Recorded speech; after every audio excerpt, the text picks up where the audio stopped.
Hello and welcome back. How's everyone doing? Good? When I say let's welcome the next speaker, am I going to get lots of energy in the room? All right. So our next talk is about securing cryptography and hardware for the quantum era, and we're joined here by Charles, CTO at Ledger. Welcome to the stage.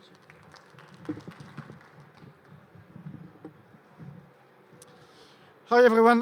When I decided to join the conference, I didn't expect that was an AI conference, so I decided to do a talk about cryptography and quantum computer. My name is Charles Guillemet. I'm CTO at Ledger. My background is cryptography and security. Those are topics I'm interested in since I'm 12. When I got a computer, the first thing I did was to hack everything that could be hacked. So I did this for fun, and it became my job a long time after. I discovered Bitcoin in 2011. At the time, a friend of mine was mining with his own computer, and he was talking about Bitcoin like every day. So I decided to study the cryptography, the blockchain technology, the decentralized consensus, all of this.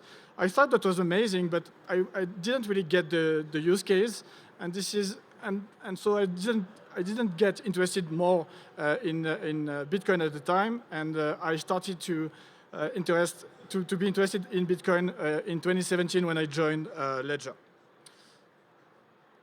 So I guess most of you are already aware of what Ledger is. So Ledger is the world leader when it comes to digital asset security. We estimate that around 20% of the global market cap of crypto is secured within Ledger technology. A big part of it is secured in the 8 million devices that we have sold for retail. We are shipping in over 165 countries over the world. But we also have a B2B offering for enterprise financial institution that wants to manage crypto in security, but also with governance. I think the thing that I didn't really get when I started to study Bitcoin in 2011 is the fact that with Bitcoin, with crypto, you can really own your value. And today, when you have a look at the statistics, we estimate that around 600 million users of crypto, but most of them are not in self-custody. So only 30 million crypto users who self-custody. So it's really relatively small compared to the number of people that are exposed to the crypto value. And out of those 30 million, we estimate that it's around 10 million users that are using secure self-custody, such as Ledger devices. So let's get into the topic of the day. I'm going to talk about quantum computers. So a quantum computer is something very different from a classical computer. First of all, it leverages quantum phenomenon like superposition, entanglement, and interference. It uses qubits and not bits. So this part is really different. And qubits can exist in multiple states simultaneously. Also, when you think about that, for a classical computer to search for a solution, imagine finding a path in a maze. A classical computer will try every single path, one after the other, until it finds the right solution. While a quantum computer can try every single path at the same time. So it's fundamentally different. But one of the problems is it's very powerful, at least in theory, but very fragile. It's highly sensitive to noise. That's why it needs to run close to absolute zero. And what you can see on the image, this is what we think is a quantum computer, but at the end, it's a big fridge. All this golden stuff are just in charge of maintaining a very, very low temperature. And at the bottom of the image, you can see the actual quantum computer. Quantum computers are exceptional for different things, but they are not general purpose computer. You cannot compute any kind of things. But they are really good at physics, chemistry, and breaking cryptography. And this is what we're going to talk about right now. So we don't have a quantum computer today capable of breaking cryptography, but for more than 20 years, we know algorithms that, given a quantum computer, could break classical modern cryptography. And we know that with like two main algorithms. On one side, you have a Shor's algorithm, which allows to break asymmetric cryptography, RSA, elliptic curve cryptography. And you have Grover, which basically is able to leverage the highly parallel way of computing and could weaken symmetric encryption. And why it matters? Because today we don't have a quantum computer. It matters because like most of digital security relies on these two main algorithms. And for the encryption part, there is a big issue because what we can imagine is that some threat actors start harvesting plenty of encrypted data so that they can decrypt it later. So this is one of the problems we have. In terms of timeline, it's very difficult to assess how far we are from having a quantum computer. However, I think like cryptography is a mathematical way to create trust, create security. And as soon as we are in a situation where we have doubt, then we need to find solution. And we need to find solution just in case tomorrow we would have a quantum computer. So as I mentioned, in cryptography, you have like three main class of algorithm. On one side, you have encryption. As I mentioned, it's at risk. And it's vulnerable to the attack that consists in harvesting all the encrypted data now to decrypt it later. The good news is it's quite easy to mitigate. If you use like classical encryption that we have today, and you use like longer keys, it's practically secure. Hashes are not fundamentally at risk, and signatures are at risk. And this is the main brick that we are using for blockchain technology. It's widely used everywhere, especially in blockchain, but not only.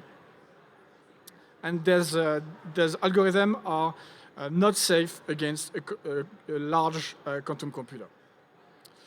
Again, what's the current state of quantum computing? So first of all, it's a very long research cycle. We started studying this topic back in 1980s. And the progress has been steady, and nothing was sudden. Today, there is more momentum, but still limited capabilities. There is a lot of investment, but the machine that we are able to build today remain very experimental and error-prone. This is really one of the challenges in terms of like scientific and technical challenges to build this quantum computer. And today we are like very far away from having a quantum computer capable of breaking cryptography. We always say like it could be in the next 5 to 25 years. And to be honest, I studied cryptography maybe 20 years ago, and at the time we said the same thing.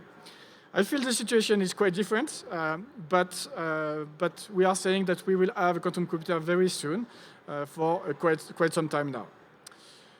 What changed recently is that we have like big companies, IBM, Microsoft, Google, AWS, like investing a lot on this particular topic. And when you have a look at the investment, like the funding has been multiplied by 10 in the last 7 years. So there is something that is changing.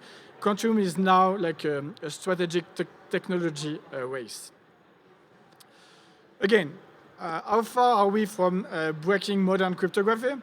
So we are still very far because in order to break modern cryptography, you would need a fault-tolerant quantum computer with like several million of qubits. And today what we are able to do is a quantum computer with around 1,000 qubits. And scaling is non-linear. There is this issue that consists in when you add like more qubits, it's exponentially more difficult to maintain the state. And this is the main challenge that the quantum computing industry is facing. Recently, Google has made like good progress in this area, so this might change in the future. But the reality today is that the biggest quantum computer that we have cannot do like anything complicated. Like you cannot factor large numbers at all. I think the record is around like factoring 1,000, which you can do like by hand. So we are still far from breaking modern cryptography. However, as I mentioned, like cryptography is a mathematical way to build trust, and the more we are stating or overstating the threat, and the more the distrust is eroded. So we might be in a situation where the trust is very eroded, while we are still far from having quantum computers. But there are good news. The good news is that we already have tools to be quantum safe in case tomorrow there would be a quantum computer. This is what we call PQC, that stands for post-quantum cryptography. And this class of cryptography is specifically designed to be secure against a large fault-tolerant quantum computer. This is not a new topic. The first idea of post-quantum crypto started back in the 1970s, and it started to be like really extensively studied from the 90s. And now it's becoming a standard. Back in 2016, the NIST, which is the National Institute of Standard and Technology, started to standardize the post-quantum crypto. And now we have a list of algorithms that are standardized by the NIST. And the NIST mandate recommend to migrate every single system in the world by 2035. 2035 is in 9 years, so it could seem a long time. But changing every single system in the world in less than 10 years is very challenging. When you think about it, 9 years is a very short period of time. However, like the migration efforts recently accelerated, especially from 2024, and the different progress that have been made in the industry. But as I mentioned, the NIST mandates a full PQC migration by 2035. And now the question is like, what kind of algorithm we will choose? For encryption, this is not really a big issue.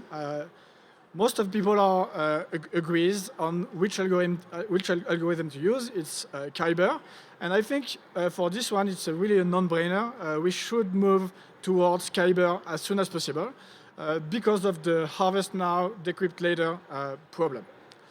So this one is not really a problem. This migration must happen, but not that a big problem. And encryption is not that used in the blockchain technology. For signatures, it's a little bit more challenging because you have like different standards that have like pros and cons. You have like on one side you have like hash-based signature. The pros is that it's very conservative, well studied, strong security confidence. This is the type of signature that the Bitcoin community is looking at. However, you have like cons. The signature is very, very large. It's mostly stateful, and you have like limited hardware support today. This is the preferred option by the Bitcoin community. And on the other side, you have like lattice-based cryptography with MLDSA, Dilithium, Falcon, and DES algorithm. In terms of pros, like you have smaller keys and signatures, which will be like still far bigger than that we have on ECC. You have fast performance, hardware acceleration is coming. On the cons side, it's newer, and it's more complex math. So in terms of guarantee, you have a little less guarantee because it's less studied than the hash that are very simple to understand. And lattice-based cryptography is the one that is preferred in the EVM ecosystem. But on both ecosystems, we are still in the discussion stage, and we don't have a clear plan for the years to come. So, as I mentioned, we might be very far from having a quantum computer capable of breaking cryptography.